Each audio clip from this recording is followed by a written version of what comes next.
दीपिका नागर के ससुराल वाले इंसान नहीं हैवान हैं। जब आपको पोस्टमार्टम रिपोर्ट के बारे में पता चलेगा तो आप भी यही कहेंगे। और जब आपको पता चलेगा कि किस तरीके से दीपिका नागर को उसके ससुराल वालों ने मौत के घाट उतारा तो आपका भी सीना फट जाएगा।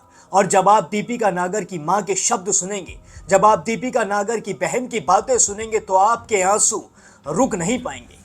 आदाब, नमस्कार, Sat Sri Akal, peace to be with you दोस्तों। मेरा नाम है जुनैद भाटी और आप देख रहे हैं द न्यूज फीवर। जैसा कि आप सभी जानते हैं, ग्रेटर नोएडा के जलपुरा से एक ऐसी खबर निकल कर आई जिसने सभी के पैरों तले जमीन खिसका कर रख दी। यहाँ पर एक खूबसूरत लड़की जिसे देखकर कोई भी कह दे कि हाँ, ऐसी लड़की होती है भला की खूबसूरत लड़की। जिस लड़की के घर वालों ने सोचा नहीं था कि कभी उसके ससुराल में जाकर उसके साथ ऐसा होगा।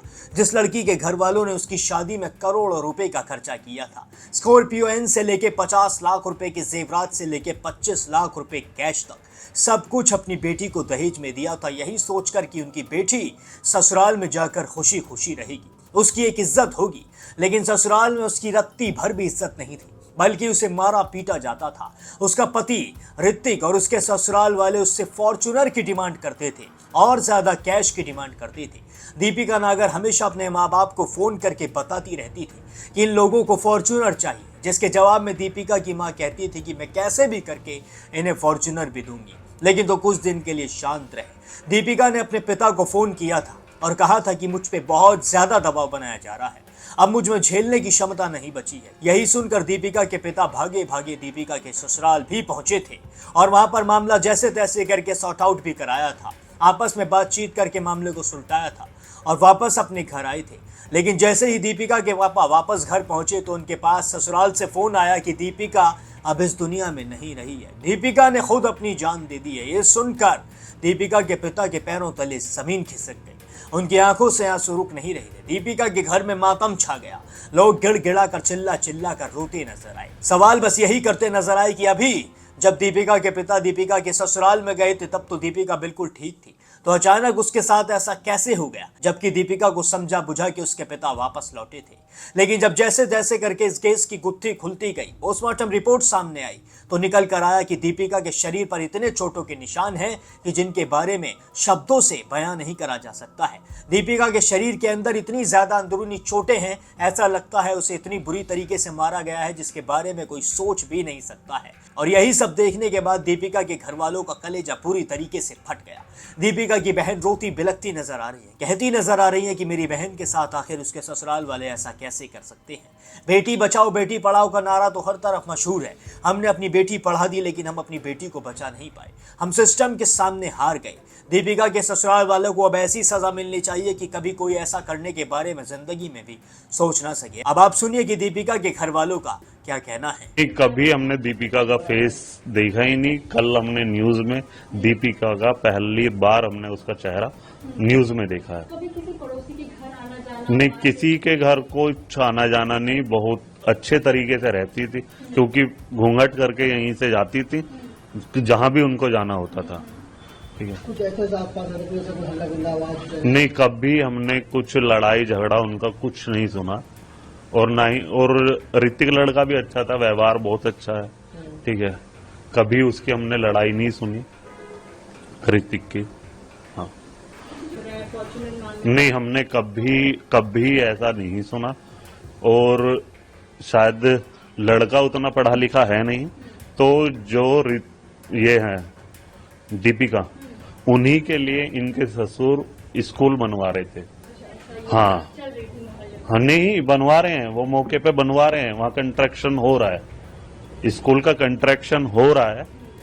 हाँ, क्योंकि लड़की ने बीएड कर रखा है, लड़का शायद, लड़के का हमें पता नहीं है कि कितना पढ़ा लिखा है, बट लड़की के लिए, क्योंकि गांव में हमने सुना, एक दो जगह सुना, क्योंकि बहू पढ़ी लिखी आ गई तो स्कूल फिर उन पहले वैसे किराए पे चलवाते थे, अब उसके बाद उन्होंने उसको हटवा के दोबारा से वहाँ कंस्ट्रक्शन करवा रहे हैं, स्कूल बनवा रहे हैं अच्छे तरीके से उसकी मान्यता लेने के लिए। मेरी बहन को उन्होंने राक्षसों ने नोच डाला, मेरी बहन के शरीर पे इतने निशान है ना, इतने निशान है कि मेरी बहन के क्या ही घुसाया है पेट में, मेरी बहन पे क्या ही बीजी होगी। मेरी रात 11 बजे ही बात हुई थी उससे, बस यही कह रही थी मैं बहुत परेशान हूँ। मैंने कही कोई बात नहीं, सब ठीक हो जाएगा। उसके बाद मेरी उससे कोई बात नहीं हुई। कोई परेशानी थी तो हम ले आते अपनी बेटी को। हमें बता देते, हम अपने घर में रख लेते। मेरी बहन को मारा ना है, मेरी बहन को तो उन जल्लादों ने बिल्कुल बुरी तरीके से तहस नहस कर दिया। बड़ी बहन से सारी बातें करती थी, तो शादी के बाद कब से बताने लगी जैसे पिता वो करवा चौथ से पहले से ही बताती थी कि अब ये लोग मुझे टॉन्टिंग बाजी करते रहते हैं कि ये ऐसा नहीं है, ये अच्छा नहीं है, ये चीज नहीं आई, ये चीज नहीं लेके आई, शादी में ये नहीं किया, वो नहीं किया।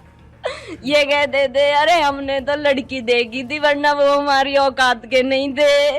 अरे हमने तो ये देखा था, अरे लड़की देखी थी तो उसे रखते तो सही। अरे मेरा फूल सी बहन को मार दिया। मेरी बहन कहाँ से वापिस आएगी? कई लोग के नाम में उसे एफआईआर में 2 लोग गिरफ्तार किए गए। इस तरीके की अभी कोई बहुत बड़ी ये कोई कार्रवाई नहीं है। ये क्या ही गिरफ्तार करके क्या ही कर लिया? भेज दिया, उनसे कोई रिमांड नहीं करी ना कुछ। उन्हें तो फॉर्चूनर चाहिए। मेरी बेटी मैं कैसे करूं, देखूंगी, मैं कुछ ना कुछ तो करूंगी, देखूंगी तो देऊंगी। तू चुप लगाई जा। मम्मी वो बहुत दुखी कर रही है ये। अरे मैं तो जब ही मंगा लेती, वो ऐसी पता होती तो कि ये मारेंगे तो है। मेरी लाडू तू तो जब भी न आई हाँ को। अरे इतने बड़े बड़े दुख उठाए। अब क्या चाहती, किस तरीके से कार्रवाई हुई इन लोग के ऊपर, जितने लोग? अरे मेरी बेटी इंसाफ मिलना चाहिए। अरे मेरी बेटी को इंसाफ दे दो। बेटी की पोस्टमार्टम रिपोर्ट अभी उसमें बताया गया है कि उसके 14-15 जगह चोट के निशान हैं और ये हाथ जो है उसका नीला पड़ा हुआ है, जिसे कोई पकड़ने से ही ये नील के निशान आ सकते हैं और वैसे किसी तरह से नहीं आ सकते। बहुत ज़्यादा लड़की के साथ में खींचातानी करके उसे मारा गया है और मारने के बाद ही उसे छत से नीचे लटकाया गया। दोस्तों सुना आपने किस तरीके से रोते बिलखते नजर आ रहे। इन्हें देखकर कोई भी अपनी आंखों से आंसू रोक नहीं पा रहा है। जो भी इस मंजर को देख रहा है या फिर जो भी इस मंजर के बारे में सुन रहा है उसका कलेजा फट जा रहा है।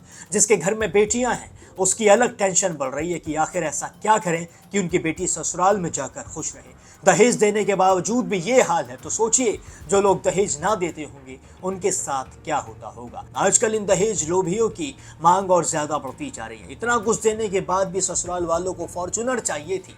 यही सोचकर आप अंदाजा लगा सकते हैं कि दीपिका के साथ इन लोगों ने क्या क्या किया होगा। अब आप मुझे कमेंट करके बताइए इस केस पर आपका क्या कहना है और आप क्या सोचते हैं दहेज प्रथा पर और आप क्या सोचते हैं दीपिका की मौत पर। और बाकी सारी अपडेट्स के लिए चैनल को सब्सक्राइब जरूर कर लें।